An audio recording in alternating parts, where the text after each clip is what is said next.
Hello tout le monde, j'espère que vous allez bien, je suis ravie de vous retrouver dans cette vidéo pour vous apprendre à réaliser ceci. Alors vous allez me dire, mais qu'est-ce que c'est? C'est un bol cosy. Alors ces magnifiques tissus que vous pouvez voir juste ici, je vous les montre, celui-ci et celui d'extérieur. Je les ai eus sur Mondial Tissu, donc si vous êtes intéressé par ces tissus-là, n'hésitez pas à aller voir dans la description, je vous ai mis les liens de leur gamme de Noël, elle est vraiment franchement très jolie. Merci à Mondial Tissu qui est en partenariat sur cette vidéo, c'est grâce à eux que je peux la réaliser et vous proposer ceci. Donc voilà, un grand merci si vous passez par là. Alors, pour réaliser le bol cosy, il vous faut vraiment pas grand chose comme tissu. Il faut des tissus en coton parce qu'il faut que ça puisse passer au micro-ondes. Parfois on appelle ça le four à micro-ondes, donc vous appelez ça comme vous voulez en France, micro-ondes, four à micro-ondes. Pourquoi? Parce que parfois, et ça à mon avis c'est un peu tout le monde, quand on met notre bol de chocolat chaud l'hiver ou notre bol de soupe au micro-ondes, bien souvent on le prend comme ça et on est là, ah mes doigts, genre ça brûle vraiment à mort. Et je me suis déjà moi-même brûlé les doigts pour de bon, que j'ai dû vraiment mettre de la crème parce que ça brûlait. Et en fait, avec ceci, vous n'en avez plus besoin de crème pour vous brûler les doigts. Enfin, vous avez compris ce que je voulais dire. Donc voilà, vous le mettez comme ceci au micro-ondes, vous chauffez. Et alors ensuite, tout simplement, vous pouvez le prendre au fauteuil, à table, enfin où vous voulez, sans vous brûler les doigts. Alors ici, c'est une version du bol cosy qui est une version réversible, c'est-à-dire que vous pouvez le prendre comme ceci. Ou alors, vous pouvez, hop, le retourner comme ceci et l'avoir du coup en deux coloris. Et franchement, vous allez voir dans la vidéo, c'est vraiment pas compliqué. Il y a juste un petit détail que je tiens à préciser. Si vous voulez que ça remonte encore un peu plus, je vous conseille de pincer plus. Donc c'est-à-dire que moi j'ai mis 4 cm de valeur de pince, je vous conseille d'en mettre 5,5. Comme ça au moins, hop, ça va pincer un petit peu plus et ça va serrer un peu plus. Après si vous voulez comme moi, que ce soit assez simple pour pouvoir le retirer, vous pouvez aussi. Donc voilà, vous allez voir, je vais vous laisser avec le reste de la vidéo, c'est pas compliqué du tout.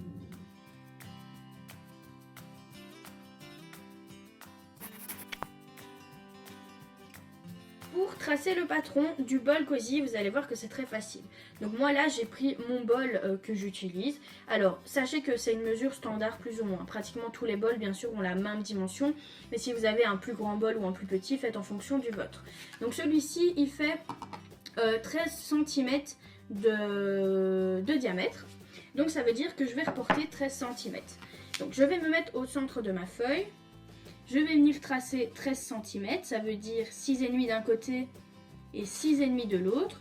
Je prends le centre, je me mets perpendiculaire et je fais pareil. 6,5 et 6,5, donc ça me fait 13. Voilà. Maintenant, je vais rajouter, hop, pour faire 23 cm. Donc 23 cm, c'est plus ou moins 2 fois la distance du coup du bol. Moins 3 cm, c'est plus ou moins une valeur fixe. Donc je me mets ici, donc 11,5, 11,5 et je fais pareil dans l'autre sens. Maintenant que c'est fait, je vais venir tracer un carré. Donc toujours bien perpendiculaire. On reporte les mêmes mesures, 11,5, 11,5.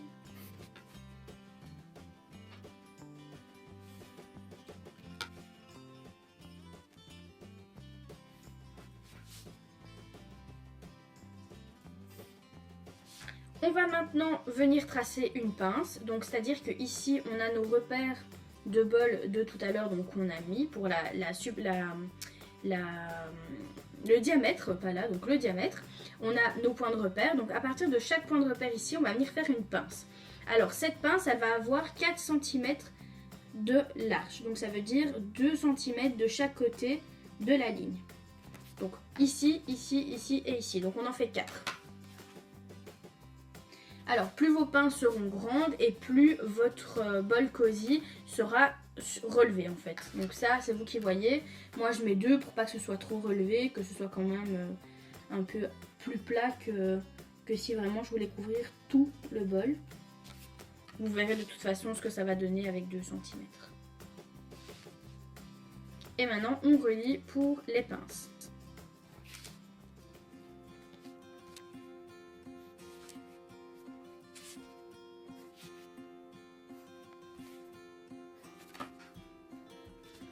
Maintenant que c'est fait, vous allez décider si vous voulez avoir une courbe ou si vous voulez laisser en triangle. Pour ma part, je vais laisser en triangle. C'est un peu plus simple à la couture. Pour ceux qui n'aiment pas les courbes, vous pouvez laisser en triangle. Et ce qu'on va faire ici, c'est rajouter les valeurs couture. Donc je vais changer de marqueur. Hop. Les valeurs couture, ça va être 1 cm partout. Et on va commencer par les pinces. Donc les pinces, je me mets sur 1 cm de valeur couture. Et je fais pareil pour les extérieurs.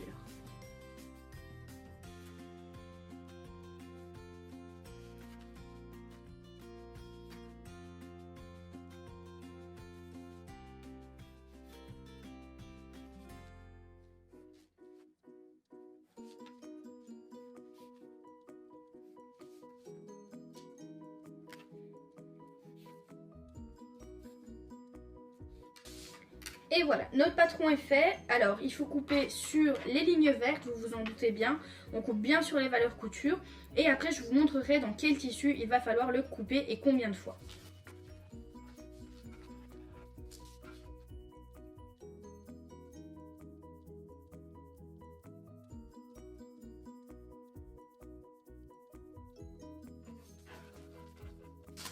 Petit conseil, si vous souhaitez, pour ne pas devoir découper un grand morceau, vous pouvez faire un demi-patron seulement. Donc moi ici, je vais couper au milieu sur la ligne noire. Pas besoin de rajouter de valeur couture, vu que ce sera en pli de tissu. Alors oui, vous allez me dire, j'aurais pu tracer qu'un demi-patron, mais c'était pour vous montrer ce que donnait un patron entier. Comme ça, vous avez un visuel plus clair. Maintenant que le patron a été fait, vous pouvez prendre que la demi. Vous n'êtes pas obligé, bien entendu, de prendre le patron entier. Alors, premièrement, il va falloir le découper une fois dans chaque tissu différent. Donc moi ici, c'est des tissus de Noël, comme je vous l'ai dit en début de vidéo. D'ailleurs, n'oubliez pas que vous pouvez les retrouver dans la description. J'ai choisi donc celui-ci. Hop, je vous le montre. J'ai choisi celui-ci et j'ai choisi celui-ci. Donc je vais couper une fois en pli de tissu dans celui-ci, une fois en pli de tissu dans l'autre.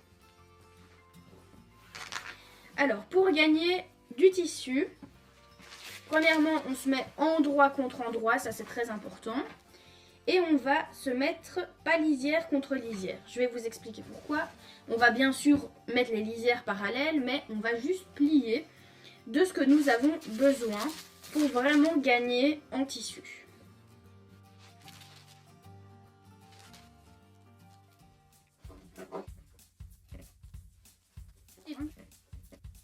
Et donc on fait la même chose une fois dans votre tissu, une fois dans le second tissu. Si vous utilisez le même tissu, vous coupez 2 fois dans le même tissu. Et alors on va également le couper une fois dans une ouatine épaisse comme ceci. Une seule fois c'est suffisant. Maintenant si vous voulez que ce soit vraiment bien épais, vous pouvez couper également 2 fois. Moi je vais le faire qu'une seule fois. Si vous avez un motif, faites bien attention comment vous coupez votre motif. Quand bien même ici vous allez me dire au final ça va être dans les 4 sens, donc c'est pas très important.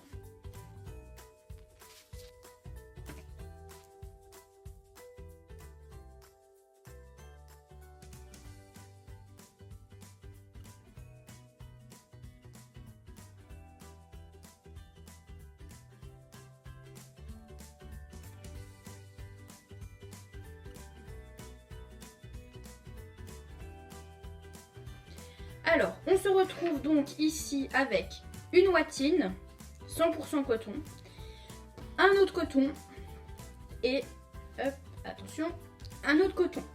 Alors, je vais vous montrer comment faire sur une pièce et vous allez répéter exactement la même chose sur toutes les pièces. Donc, ici, je vais vous montrer, on va donc coudre chaque pince. N'oubliez pas qu'on a mis une valeur couture de 1 cm. Donc, on va coudre toutes les pinces sur ce tissu et sur ce tissu. Donc on épingle endroit contre endroit, on épingle toutes les pinces, on fait pareil sur chaque tissu et ouatine du coup, et puis on viendra tout piquer à 1 cm de valeur couture.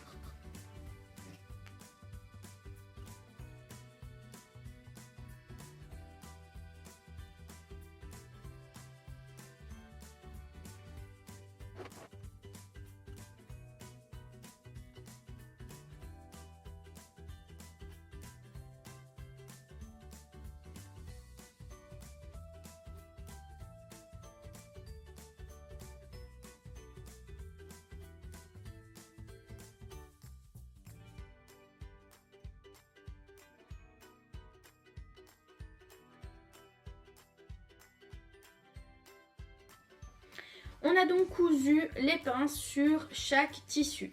Alors maintenant, on va venir se positionner endroit contre endroit comme ceci. Et on va ensuite venir poser notre watine au-dessus.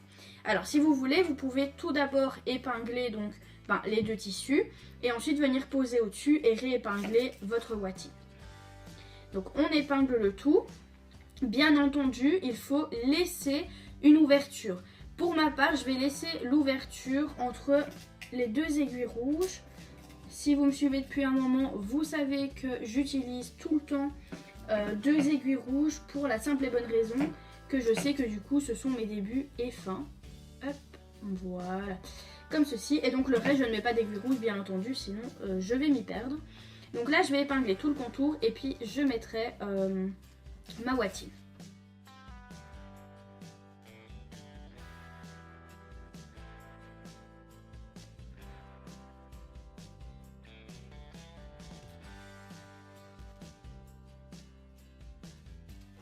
Donc maintenant que c'est fait, je peux venir poser au-dessus ma watine, reprendre mes épingles et réépingler avec donc toutes les épaisseurs.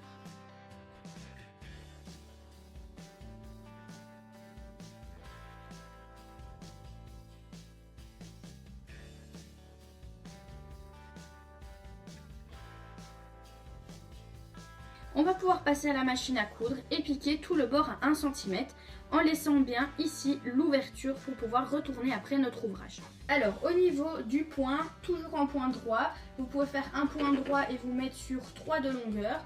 Niveau tension, on ne touche pas, on reste en automatique. Pour ceux qui n'ont pas l'automatique, c'est le 4. Donc niveau tension, c'est 4, plus ou moins. Donc on est entre 3 et 5, donc plus ou moins 4. Et au niveau de l'aiguille, je suis sur une aiguille standard de taille 90 vu que je couds du coton et que ce n'est pas trop épais. Donc voilà, petit point d'arrêt au début et à la fin. C'est parti, n'oubliez pas vos points pivots également dans vos angles.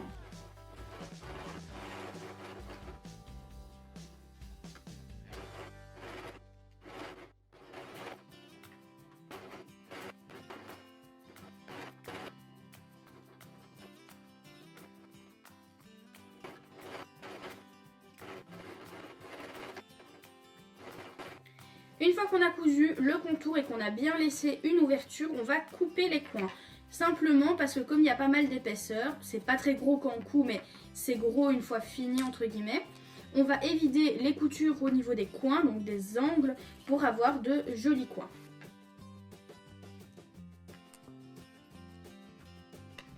Une fois que c'est fait, on peut retourner. Alors pour retourner, on prend dans une main le tissu et la watine et dans l'autre le tissu seul.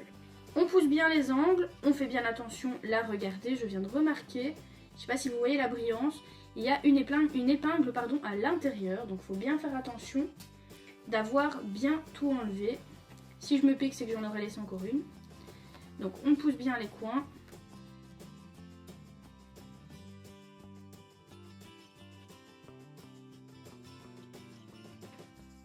Et maintenant, on va refermer. Alors, soit vous faites une surpiqûre sur tout le contour, soit vous faites un point à la main. Donc moi ici, je vais faire un petit point à la main pour que ce soit complètement invisible. Donc le point à la main, c'est pour faire une fermeture invisible. J'ai déjà fait la vidéo, donc au cas où, je vous la mettrai dans le petit i. Pour faire justement la piqûre, je vais y arriver, purée, je ne sais plus parler. Pour faire la piqûre invisible à la main. Donc voilà, elle sera dans le petit au cas où.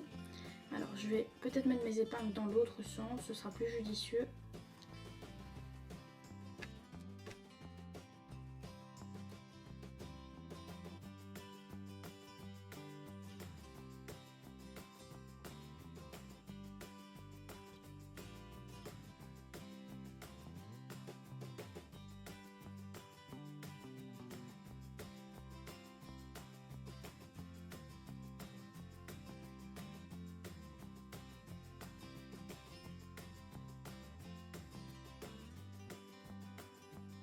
Donc voilà, vous avez vu que pour réaliser ce joli bol cosy, c'est pas compliqué du tout. Même au niveau du patronage, vous avez vu que c'est vraiment pas compliqué.